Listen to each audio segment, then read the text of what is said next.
What's up, everyone? Welcome to Flywheel's Agency Spotlight series. In this series, we're talking with agencies and freelancers about how they started their business and how they grow their business. Today, we've got Jonathan Wang from Eat, Sleep, Work joining us to talk about his experience and what he's learned over the years. Jonathan, dude, great to have you. Thank you for Thank you so much for having me. It's an honor. Right on. So give us some background on who you are, who Eat, Sleep, Work is, when did you get started, that sort of thing. So we started in March 2005 in LA. It's where I was born and raised. Second location was opened up in 2018. I'm now in Tucson, Arizona. We are a full service branding agency. So that's A to Z marketing, advertising, branding, which includes web design, web development. We do a little app stuff, but that wouldn't be our expertise. Our main expertise would be kind of the A to Z umbrella, brand creation, logo design, copywriting, the whole graphic design all the way to execution. Some of the clients that we've worked with, wow. The one that probably put us on the map was Disney Consumer Products. Was probably our big one that we did in 2008, which really kind of picked up our business to the next level, opened doors that we weren't able to open before. That opened up to, Nestle, to Toyota. Probably more recently, we've been doing some bigger projects with some pretty reputable nonprofits as well. And but at the end of the day, for us, it's not about the client per se. It's about the project manager, that we're working with, or our contact at that business that we're working with, who we really enjoy the relationship with.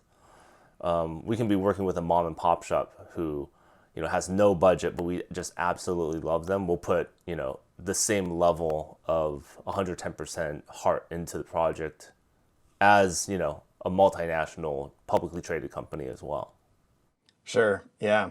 That's rad. Did you, like when Eat, Sleep, Work started, were you more design? I guess, how did you start? Did you start doing graphic design? Did you start doing web design? Was there like a natural Right. growth into other services? This is a little embarrassing. So I've been in and out of metal bands since I was 19 years old. It started with building our band website. That's really how it started. I had no design experience. I just wanted to build a website. We needed to put some, at the time we needed to put some wave files, online. Yeah. And around the same time, I started working at my college's computer lab. And we would have, local small businesses come in and say, hey, I'm looking for a cheap college student to build my website. Could you do that? I'm like, yeah, let's go talk outside real quick, That's essentially how my freelance business started. So I'm in no way, with a business background, or I have no MBA, I have no management experience. Really just a lot of the other graphic designers out there, you just had someone say, hey, could you build me a website, or could you design me a logo? So I was really a web designer first and foremost. I gotta say, I did a lot of Flash websites. Lots. Eat, Sleep, Work was founded specifically to build CMSs for Flash websites. That was our first kicker. Wow. Wow is right. I'm curious, how many MySpace profiles did you design custom like CSS for back in the day? We were just on that cusp. So maybe two. Okay. Maybe two. All right. That's not bad. But we did do a lot of those Facebook apps. You can install a web page inside of Facebook, and then you can play like a game, or a scratcher game, or like a random number game. That was the thing. That was the thing in 2007, 2008, 2009. Yeah. So looking back now, you've been around for a while. Is there anything that stands out that you're just like, you think back about your processes or your business model back then, and you just cringe at yourself?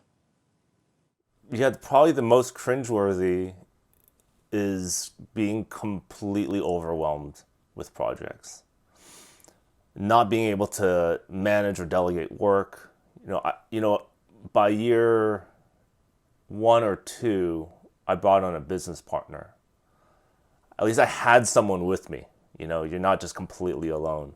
But even so, we would, the most cringeworthy would be two of us with completely different skill sets. Mine is more design focused. He's more of a programmer. Yet we would still continue projects or finish A through Z for a client A, and he would finish client, B's, A through Z, which doesn't make any sense because I'm not as good of a programmer as he is, and he's not as good of a designer as I am. Mm-hmm. So we weren't passing work off to each other, and we were struggling with the parts that the other would have found more easy. Mm-hmm. That was really the beginning of, man, we got to hire people who are right for that skill set, for that part of the process. Yeah. So what did you do then? I mean, if you notice, it sounds like there's talk of delegation there. We've been talking a lot about delegation with other agencies, right. Either like internal delegation or bringing in like virtual assistants to help them out. What does that look like now for you as you've grown and you've learned? What does delegation look like at Eat Sleep Work? How do you figure out or make sure that people are doing the things that they're, the best at and supposed to be doing? Right. So it sounds easy and everyone says it, but getting to the point in your business where you can figure out what is our process, mm-hmm. and actually be able to write it down on paper, each part of that process becomes a skill set that would be associated with an employee. So for example, if our process for web design, kind of an umbrella level, is project management to AI to UX, and then design, then build, QA, and launch, then if you have one person who can, what they call the unicorn, right, who can do it all from A to Z. Yeah. But if we're running 12 to 15 projects concurrently at any given time, it's impossible for one person to do it all. So you have, who's a great designer, or who understands SEO, or who understands, how to build a WordPress theme from scratch, who can piggyback on that to support that, lead developer. And then do we have we usually actually have the project manager who understands the whole entire scope of the project from A to Z, come back and do QA throughout, and understanding what the client needs as well. So then you've kind of pinpointed there's all these jobs inside of this process, and you start finding people who meet those criteria.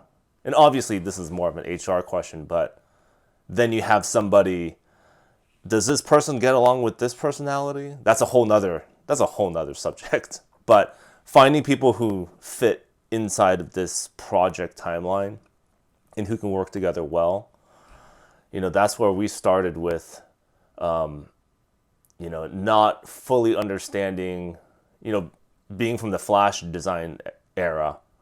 It was design something, not thinking about user experience. 2007 really wasn't it was like a term that was like magic or something like that. Yeah. But finding someone who understands the user journey, or, what's the best practices for user experience, bringing someone in there, fitting them into the equation of like, okay, well, they're going to build wireframes and the designer will, help them create those screen ready designs. Yeah. And do you rely on the internal team at the agency, or do you guys bring in like freelancers or outsource to other agencies that you think would kind of fill any voids you have? Not normally. I actually prefer bringing in freelancers prior to hiring them, just as a trial basis to see if they fit in before we, have them full contract in. But currently, everyone everyone but one is full salary staff with Eat Sleep Work. We have one long-term contractor who is a freelancer, who has his own clients, who handles 2 of our clients for us currently. So yes, we do, but at the same time, he still feels like we see him every day. Yeah. So he would still feel like he's part of the team. We kind of forget that he's an hourly employee, Yeah. contractor. I mean, How big is the team? right now we're 11. So we have 1, 2, 3, 4 in Tucson, Arizona, and the remainder are in LA. But we do have retail staff for our gallery, which is in the front of our office in the Arizona location. So that's a whole nother beast. So in order to delegate work, because, so I've started 2 agencies in the past and hired staff, and delegation is something that I always really struggled with personally.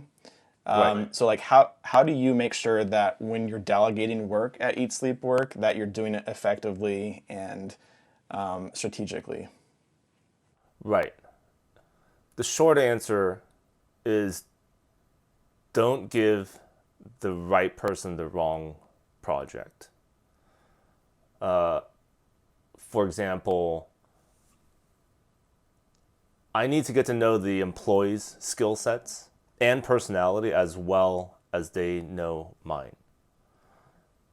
So that once we get to know each other, once we get past that employer-employee relationship where we're almost, we need to think of each other as one friends or teammates or whatever you want to call it. It's deeper than just the employer-employee relationship. Then they understand what I'm going to bring to the table so they can respect me. And I need to understand what they're going to bring to the table so I can respect them. So there's like this mutual respect feeling happening. So once that is set, I can trust this person. They can trust me. We have sprinters, in our staff, and we have marathon runners. You want to find the project that's for the sprinter who will burn out quickly but is high skill, who can bang stuff out real quick. And then you have those who are, meticulous and detailed and can, really think about the project. Even though their timeline may be longer, their end product is richer. So we have to figure out who's fast and who's a little bit slower, and not in a negative way. I'm just saying, see what the pace of their work habits are. Everyone has a use. We just, as management, need to find where they fit in, how they can work the best. And also, with COVID, there's a lot of drama and negativity and boredom, it's been tough, keeping morale up, through video chats and whatnot. But knowing how they function gets, we create happier employees. Those happier employees are more productive employees. And I know you've all read and seen these like webinars before, just happy employees equals productive employees. But it's true. It's true. It's really true. Yeah. It's like happy wife equals happy life. Happy life. That's right. Same goes for employees. That's right. So when you're delegating work, let's say you have like a web design project that you just closed. What are you giving the team in order for them to like understand the scope of the work and what they're doing? Is it like a creative brief, or what exactly do you pass on to them? Yeah. So I have a habit of dipping my fingers in from the design perspective in the beginning. A lot of the times I'll throw in a rough mood board that they can get the gist of the conversation that I had with the customer. But the creative brief, yes, but I personally try to do my best with putting everything and everything. I'll even put notes in there like, by the way, this particular client is an A-type personality. By the way, they like dogs, they got 2 kids, da da da da. Like as much information as possible. That's great. Sometimes it doesn't have any value, right? But sometimes it does, because you end up with a client who really relates with the staff at Eat Sleep Work, who relates with them. Like let's say they both have kids. Then they get off on like, a whole tangent about like daycare and this and that. But that's solidifying that client relationship there. So those points are important to get out as well. I don't do that all the time, but I'm just saying I'm trying to be as detailed as possible. I think I did the same thing to you, in fact, because I'm pretty sure I was like, dude, I used to live in LA. I used to live in Tempe, Arizona. So we're like, what? I used to be in a metal band. Dude, we're like, We're like the same. And, my wife is from Seattle. And Oh, wow. we were supposed to go to Seattle, but we just canceled because of the travel advisory from Yeah. the CDC. Yeah, that's crazy. Yeah, so that's, Right? I mean, those kind of bonds, I think, do solidify like a friendship. Like I think I've done that accidentally in the past, like at Right. my agencies. It's just like sometimes it's for bragging rights. It's like, oh, I lived in LA for a few years, because that makes you look way cooler than Right. the reality. Or when you like grow up in LA, you don't feel like it's like anything. Right. People will come and Yeah. it's like, oh, LA is so cool. I'm like, is it though? Yeah, I get you. Okay. Anything? Sorry, I kind of derailed us on the creative brief, No. like what you're passing. Is there anything else that you feel like is necessary? If I'm watching this, I'm delegating work either through like virtual assistants or other freelancers. Is there anything else that I should kind of think of that to give to the person doing the work that might set them up for success? I think we hit some pretty good points. I think the only point that we didn't talk about was, strategically let the employees fail. Giving younger staff or less experienced staff the opportunity to learn. I think for a small business owner, especially with one who didn't go to business school, who like myself, who didn't get a MBA somewhere, is that letting go. Because you started this business from scratch. This is your baby. And you want to have your hands in everything. Like, oh, I don't think this should, over the last 16 years, I mean, there are 3 or 4 moments where I got called out, where it was like, I'm like, I think I know what's better for the customer. But then this employee was like, no, I know them. I know them. Just trust me. I know I can do this, And only for them to come back and say, see, I was right. See, Jonathan, you were wrong. So moments like those are humbling. Yeah. And you pick up and you learn from those and you say, you know what? You got this. What is that saying? The apprentice has become the master or something like that. That sounds smart. That's That sounds right. Yeah, humble is a hard pill to swallow, I think. Even here at Flywheel, I'm the same way. Like, I'm so sure on something that's not going to work, and then it works, and it's like, hey, just kidding. right. We talked a lot about delegation, but is there anything else that, if I were a new agency owner watching this, is there anything else you would want me to walk away with? Any other tidbits over the 16 years that you've learned? I think we touched on this in the beginning of the conversation, which is trust and respect, let go. Those 3 points are everything. Being able to trust somebody to do a project, it's more than just saying, hey, I pay your salary. It's more than that. Yeah. It's respect and there's trust, there's friendship. There's good times, there's bad times, Try things and just trust your employees that they can power through it. I think when a business owner really micromanages staff, they're afraid to do anything. So then you have a lack of innovation. And then you end up having just a crummy project result and an unhappy customer. Yeah. So trust, respect, let go.